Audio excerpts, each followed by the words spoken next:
అందరికీ నమస్తే. Welcome to TR TV. నేను మీ తిరుపతి. తెలంగాణ రాష్ట్ర ముఖ్యమంత్రి రేవంత్ అన్న పరువు తీసిండు కేటీఆర్. రేవంత్ అన్న నిన్న ఒక మీటింగ్ పెట్టిండు. ఆ మీటింగ్లో రేవంత్ అన్న కొన్ని అంశాలపైన మాట్లాడిండు. ముఖ్యంగా జిహెచ్ఎంసీ పైన మాట్లాడిండు. తర్వాత పోలీసులకు సంబంధించినటువంటి అంశం పైన మాట్లాడిండు. రేవంత్ అన్న ఏం చెప్తారంటే, హైదరాబాద్లో దోమలు ఎక్కువైపోయినాయి, హైదరాబాద్లో శుభ్రత చాలా తక్కువైపోయింది, ఏదైతే మున్సిపల్ కార్మికులు ఉంటారో వాళ్ళు సకా పనిచేస్తలేరు, మున్సిపల్ శాఖ ఏం చేస్తుందో అర్థమైతలేదు, మున్సిపల్ అధికారులు ఏదైతే పారిశుద్ధ కార్మికులు ఉంటారో వాళ్ళతో పని చేపియాలి, ఎందుకు పని చేపిస్తలేరో నాకు అర్థమైతలేదు అని చెప్పి రేవంత్ అన్న నేను బాధపడ్డాడు. అట్లనే రేవంత్ అన్న ఇంకో మాట కూడా చెప్పిండు, రైతు భరోసా రుణమాఫీ చేసినాం కానీ ఎంతమందికి వచ్చిందో రాదో నాకు తెలియదు, నా దగ్గర సమాచారం లేదు, నాకు ఎవరైనా చెప్తే తెలుసుకుంటే తప్ప నాకు ఎటు తెలుస్తుంది అని చెప్పి రేవంత్ అన్న రెండో ముచ్చట చెప్పిండు. రేవంత్ అన్న మూడో ముచ్చట ఏం చెప్పిండు తెలుసా? పోలీసులు 10 దాటిన తర్వాత కొంతమంది వ్యాపారాలు చేసుకునేటటువంటి వాళ్ళ దగ్గరికి పోయి వాళ్ళ దుకాణాలు మూపిస్తురు, చాలా ఇబ్బంది అవుతున్నది వ్యాపారులకు, కాబట్టి 1 గంటల దాకా వ్యాపారాలు చేసుకోవడానికి నేను టైం ఇస్తున్నాను రేవంత్ అన్న చెప్పిండు. అంటే రేవంత్ అన్న ఇండైరెక్ట్గా చెప్పిన మాట ఏంటంటే, మా ప్రభుత్వం సకా పనిచేస్తలేదు, నా దగ్గర ఉన్నటువంటి శాఖలు ఏదైతున్నాయో ఆ శాఖలు పనికొచ్చే శాఖలేక కనబడతలేదు, ఆ శాఖలు సకా పనిచేస్తలేవు, నేను సకా పనిచేస్తలేనని చెప్పి రేవంత్ అన్న ఇండైరెక్ట్గా చెప్పినట్టున్నాయి. ఎందుకంటే రేవంత్ అన్న ముఖ్యమంత్రి, రేవంత్ అన్న దగ్గర జిహెచ్ఎంసీ మున్సిపల్ శాఖ ఉన్నది, రేవంత్ అన్న దగ్గర హోంశాఖ కూడా ఉన్నది. ఇప్పుడు మున్సిపాల్కి సంబంధించినటువంటి అధికారులు సకా పనిచేస్తలేరు, పారిశుద్ధ కార్మికులు సకా పనిచేస్తలేరు రేవంత్ అన్న చెప్పిండు. ఇప్పుడు జిహెచ్ఎంసీకి సంబంధించిన వ్యవహారంలో మున్సిపల్ చెత్త ఎత్తేటటువంటి బండ్లు ఉంటాయి కదా, 5000 బండ్లు ఉన్నాయట. అట్లా పొద్దుగాల చెత్త ఎత్తుకోబోతారు చూసిందా మన ఇంటికి వచ్చి, వాళ్ళకి సంబంధించిన వెహికల్స్ 5000 వెహికల్స్ ఉన్నాయట. చెత్త ఎక్కడికక్కడ పేరుకోపోతుంది, కుప్పలు కుప్పలు గుట్టల లెక్క ఉన్నాయి, ఆ చెత్త తీస్తలేరు. 5000 వెహికల్స్ ఉన్నాయని అంటే వస్తురు పోతురు, మేము చేసినాం పో అని చెప్తున్నారు తప్ప వాళ్ళు చక్కగా పని చేస్తలేరు, వాళ్ళతో చక్కగా పని చేపిస్తలేరు అధికారులను రేవంత్ అన్న చెప్తున్నాడు. మరి మున్సిపల్ శాఖ ఎవరి దగ్గర ఉన్నది? రేవంత్ అన్న దగ్గరనే ఉన్నది. మరి మున్సిపల్ మంత్రి రేవంత్ అన్న అన్నప్పుడు రేవంత్ అన్న పని చేపియాలి కదా. రేవంత్ అన్న తనను తానే విమర్శించుకుంటున్నాడు, తనను తానే తిట్టుకుంటున్నాడు, తన ప్రభుత్వాన్ని తానే కించపరిచే విధంగా మాట్లాడుకుంటున్నాడు అన్న. అసలు అన్న మాట్లాడుతున్న మాటలు చూసి చాలా మంది కాంగ్రెస్ పార్టీ ఎమ్మెల్యేలు, ఎంపీలు, మంత్రులు పరిశన అవుతారు. ఒకటి మున్సిపల్ గురించి మాట్లాడాడు కదా, రెండోది రేవంత్ అన్న పోలీసుల గురించి చెప్పిండు. పోలీసులను కరెక్ట్ లైన్లో పెట్టాల్సిన బాధ్యత కూడా రేవంత్ అన్న పైనే ఉంటుంది. ఎందుకంటే రేవంత్ అన్న హోమ్ మినిస్టర్, ఆ హోంశాఖ కూడా రేవంత్ అన్న దగ్గరనే ఉన్నది. మరి రేవంత్ అన్న హోంశాఖ అన్నప్పుడు పోలీసులను చెప్పాలి కదా, రూల్స్ అండ్ రెగ్యులేషన్స్ పెట్టాలి, లేకపోతే పోలీసులకు గైడెన్స్ ఇవ్వాలి, పోలీసులకు కొన్ని చెప్పాలి, ఒక గిట్ల గిట్లు ఉంటుంది, 10 గంటల తర్వాత కాదు 12 గంటల తర్వాత షాప్ నడుపుకోమని చెప్పి ఏమి ఇబ్బంది లేదని పోలీసులకు చెప్పాలి కదా. అన్న చెప్తలేడు, అన్నే ఉల్టా ఏమంటున్నాడు, పోలీస్ అధికారులు కొంతమంది ఎవరైతే వ్యాపారవేత్తలు వాళ్ళని ఇబ్బంది పెడుతున్నారు అని రేవంత్ అన్న చెప్తున్నాడు. అంటే ఇక అన్ని రేవంత్ అన్నకే తెలుసు అన్నట్టు. ప్రభుత్వం వైఫల్యం, ప్రభుత్వం ఫెయిల్ అయింది, ప్రభుత్వంలో లోపాలు ఉన్నాయి, ప్రభుత్వం ఆగమైపోయింది అనేది రేవంత్ అన్నకి అర్థమైపోయింది. అందుకే అన్నకి ఇట్లా మాట్లాడుతుండేమో అనిపిస్తున్నది. అన్న దగ్గర ఏ డేటా లేదు, అన్నకి ఏం తెలియదు, ఎవరైనా చెప్తే తెలుసట గంతే, అంతకు మించి అన్నకి ఏం తెలియదు, ఐ డోంట్ నో అంటున్నాడు. ఈ ఐ డోంట్ నో అనేటటువంటి మాట పైన కేటీఆర్ రియాక్ట్ అయిండు. ఓ రకంగా చెప్పాలంటే రేవంత్ అన్న ఇజ్జత్ తీసిండు కేటీఆర్. నిన్న మీటింగ్లా కేటీఆర్ ఇలా ప్రెస్ మీట్ పెట్టిండు, రేవంత్ అన్న మాట్లాడే మాటలపైన కేటీఆర్ మాట్లాడిండు, రేవంత్ అన్న పరువు తీసి పడేసిండు కేటీఆర్. ఈ వీడియో చూసి నేనే షాక్ అయినా, ఇట్లా మాట్లాడుతుండేంది రామన్న అని చెప్పి. సరే, అన్ని అంశాలపైన మాట్లాడదాం. ఫస్ట్ టైం మన ఛానల్ చూస్తున్న వాళ్ళు దయచేసి సబ్స్క్రైబ్ చేయండి, షేర్ చేయండి, లైక్ చేయండి. మీరు సబ్స్క్రైబ్ చేసుకోవడం ద్వారా నాకు ధైర్యం వస్తుంది, బలం వస్తుంది, నేను ఇంకా గట్టిగా ఈ ప్రభుత్వంతో పోరాటం చేస్తా, ప్రజా సమస్యలపైన గట్టిగా మాట్లాడతా, రేవంత్ రెడ్డి ప్రభుత్వాన్ని నిలదీస్తా. రైట్గా టాపిక్లో పోతే కేటీఆర్ ఏం మాట్లాడిండో ఫస్ట్ వినుర్రి. నిన్న చెప్తుండు ముఖ్యమంత్రి, నేను రుణమాఫీ చేసినా అనుకుంటున్నా, నేను రైతు బంధు వేసినా అనుకుంటున్నా, వేసినో లేదో నాకు తెలియదు, పట్టదో లేదో నాకు తెలియదు, మరి నువ్వెందుకు పికనికా? నువ్వు మా ముఖ్యమంత్రి వారు, నువ్వు లేకపోతే ఇంకోట ఏంది నువ్వు? మరి నువ్వు రైతు బంధు అయితే నీకు తెలియదు, రుణమాఫీ జరిగిందో లేదో నీకు తెలియదు, హైదరాబాద్లో దోమలు బాగా పెరిగిపోయినాయి, మున్సిపల్ మంత్రి వాడు నువ్వే కదా, దోమలు పెరిగితే ఆటోలలో చెత్త తీస్తలేరని ముఖ్యమంత్రి బాధ చెప్పుకుంటున్నాడు మైక్లో. ముఖ్యమంత్రి నువ్వు గట్లా మాట్లాడొచ్చునా? ఏం మాటలు అవి? ఒక్కటన్నా సక్కని మాట ఉన్నదా? నీ నోట్లకెళ్ళి వచ్చే ఒక్క మాటకు విలువ ఉన్నదా? విన్నారు కదా కేటీఆర్ చెప్పింది. రేవంత్ అన్న దగ్గర మున్సిపల్ శాఖ ఉన్నది, రేవంత్ అన్న ఏమో హైదరాబాద్ దోమలు ఎక్కువ అయిపోయినాయి, చెత్త తీత్తలేరు, మున్సిపల్ అధికారులు పారిశుద్ధ కార్మికులతో పని చేపియాలని రేవంత్ అన్న చెప్తున్నాడు. రేవంత్ అన్న దగ్గరనే శాఖ పెట్టుకొని రేవంత్ అన్నే మున్సిపల్ మంత్రి, రేవంత్ అన్న చేపియాలి కదా పని. రేవంత్ అన్న ఉల్టా తనను తానే విమర్శించుకుంటున్నాడు, తనను తానే తిట్టుకుంటున్నాడు. ఇదేం విచిత్రమో అర్థం కాలే. ఆయనే మంత్రి, వాళ్ళే చక్కగా పని చేస్తలేరని చెప్తున్నాను. నేను చక్కగా పని చేస్తలేనని చెప్పి రేవంత్ అనే చెప్పుకుంటున్నాడు. విచిత్రం అనిపించింది రేవంత్ అన్న మాట్లాడే మాటలు అప్పుడప్పుడు చూస్తే. చెత్త ఎత్తుతలేరు, 5,000 బండ్లు ఉన్నాయి, ఎందుకు తిత్తలేరు అర్థమైతలేదు. మరి నువ్వు ముఖ్యమంత్రి కదన్నా ఏం చెప్తున్నావు? అధికారులకు చెప్పకపోయినావు అన్న, అధికారులతో మీటింగ్ పెట్టకపోయినావు, రివ్యూ మీటింగ్ పెట్టకపోయినావు, అధికారులను ప్రెజర్ చేయకపోయినావు, చేయమని చెప్పకపోయినావు, చేయకపోతే జీతాలు ఇవ్వమని చెప్పుర్రి. మా తెలంగాణ ప్రజల సొమ్ము కదా మీకు జీతాలు వచ్చేది, మా తెలంగాణ ప్రజల ఆస్తి, మా రక్తం, పన్నులు కడితే మీకు జీతాలు ఇస్తుంటే మీరు చేసే పని ఏంది? రేవంత్ అనే చెప్తున్నాడు సకా పని చేస్తలేరు ప్రభుత్వ అధికారులు అని చెప్పి.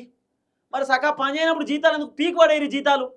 జీతాలు ఇయ్యకుర్రి, ఎందుకు ఇస్తున్నారు జీతాలు? చాలామంది ప్రభుత్వ అధికారులు అవినీతి పరులు, అక్రమాలు చేసే వాళ్ళు ఉన్నారు.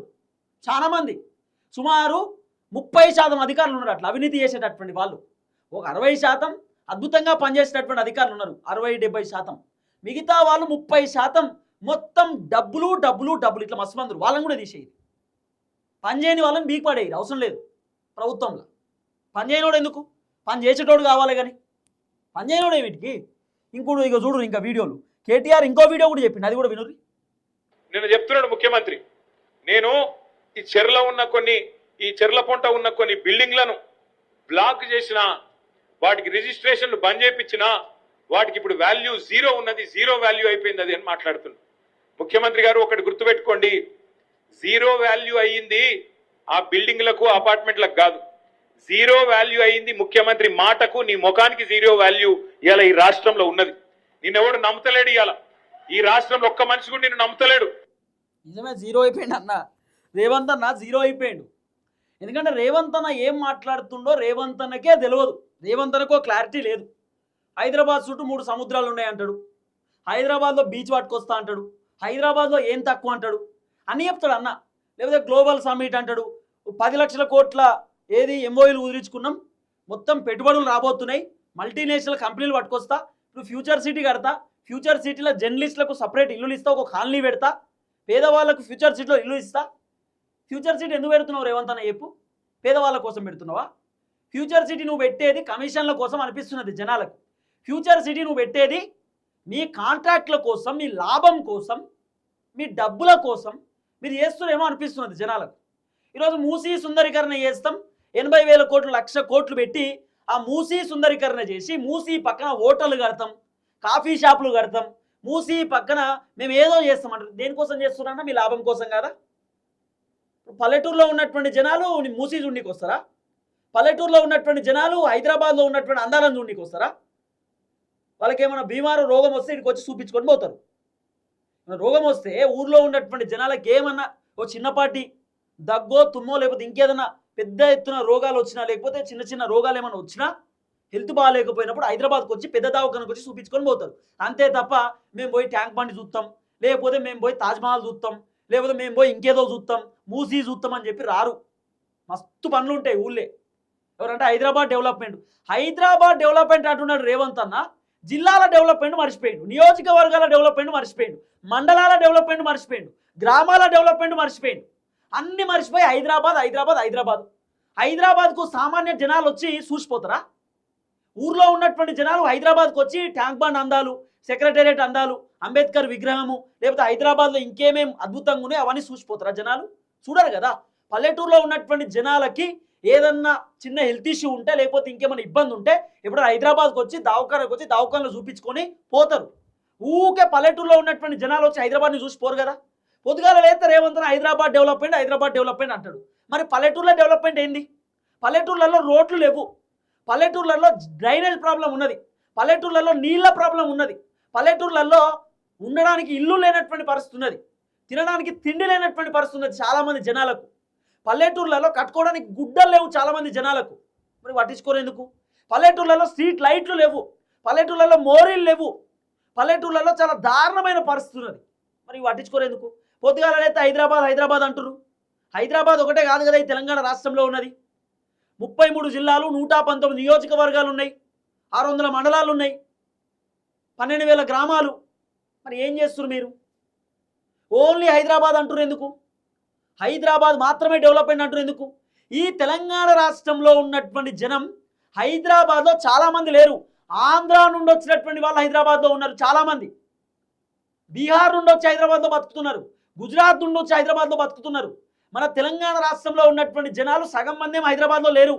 హైదరాబాద్లో పక్కపక్క రాష్ట్రం నుండి వచ్చి బతుకుతున్నారు. ఫస్ట్ మన సామాన్య జనాల కోసం పనిచేయండి. ఉత్తగానే హైదరాబాద్ హైదరాబాద్ అని అనుకురి. హైదరాబాద్ డెవలప్మెంట్ కావాలి ఖచ్చితంగా, కానీ ఓన్లీ హైదరాబాదే డెవలప్ చేస్తాం అనేది కరెక్ట్ కాదు. పల్లెటూర్లలో కూడా డెవలప్మెంట్ చేయాలి, మండలాలు డెవలప్ చేయాలి, జిల్లాలు డెవలప్ చేయాలి, నియోజకవర్గాలు కూడా డెవలప్ చేయాలి. ఓన్లీ హైదరాబాద్ హైదరాబాద్ అంటే కాదు. సామాన్య జనాలు ఊకే హైదరాబాద్కి వచ్చి హైదరాబాద్ అందాలు చూడడానికి రారు. సామాన్య జనాలు కూడా వాళ్ళ జిల్లాలు మంచిగా ఉంటే, వాళ్ళ నియోజకవర్గాలు మంచిగా ఉంటే వాళ్ళు కూడా పోతారు, మంచిగా వ్యూ చూసుకుంటారు. వాళ్ళ జిల్లాలలో లేకపోతే వాళ్ళ నియోజకవర్గాలలో కూడా మినీ ట్యాంక్ బండ్ ఏర్పాటు చేయరి. ఆ జిల్లాలలో నియోజకవర్గాలలో ఒక పార్కు పెట్టుర్రి. జిల్లాలలో నియోజకవర్గాలలో ఒక మంచిగా ఏదైనా అందాలు కట్టుర్రి. ఒక బిల్డింగో ఇంకోటి కూడా కట్టుర్రి, మంచిగా వ్యూ ప్లేసు చూడడానికి పోతారు. ఏమనంటే హైదరాబాద్ హైదరాబాద్ హైదరాబాద్ ఒకటే కాదు, హైదరాబాద్ డెవలప్మెంట్ కావాలి, కానీ ఒకటే హైదరాబాద్ కాదు. ఈ తెలంగాణ రాష్ట్రంలో నలుమూలల డెవలప్మెంట్ కావాలి. ఈ తెలంగాణలో ఉన్నటువంటి ప్రతి ఊరు డెవలప్మెంట్ కావాలి. అట్లా డెవలప్మెంట్ అయినప్పుడే తెలంగాణ అద్భుతమైందని అంటాం. రేవంత్ ఏమో హైదరాబాద్ని మొత్తం మార్చి పడేసినాం, తెలంగాణను అంతా అద్దపుతునిక చేసినాం, తెలంగాణను దుబాయ్ చేసినాం, లండన్ చేసినాం అంటాడు. పల్లెటూర్లలో పోయి చూడు, రోడ్లు కూడా లేవు. ఎంతసేపు హైదరాబాదే కాదు, పల్లెటూర్లలో కూడా డెవలప్మెంట్ చేయండి. చేస్తే మీకు అర్థమవుతుంది కథ. పల్లెటూర్లలో పోయి తిరగండి. ఫస్ట్ ఓట్ల కోసం పోవడం కాదు ఎమ్మెల్యేలు. ఓట్లు అయిపోయిన తర్వాత కూడా ఇప్పుడు పోండి ఒకసారి. ఎంతమందికి నీళ్ళ సమస్యలు ఉన్నాయి, ఎంతమందికి రోడ్డు సమస్య ఉన్నది, ఎంతమందికి ఎన్ని సమస్యలు ఉన్నాయో మీకు అర్థమవుతాయి.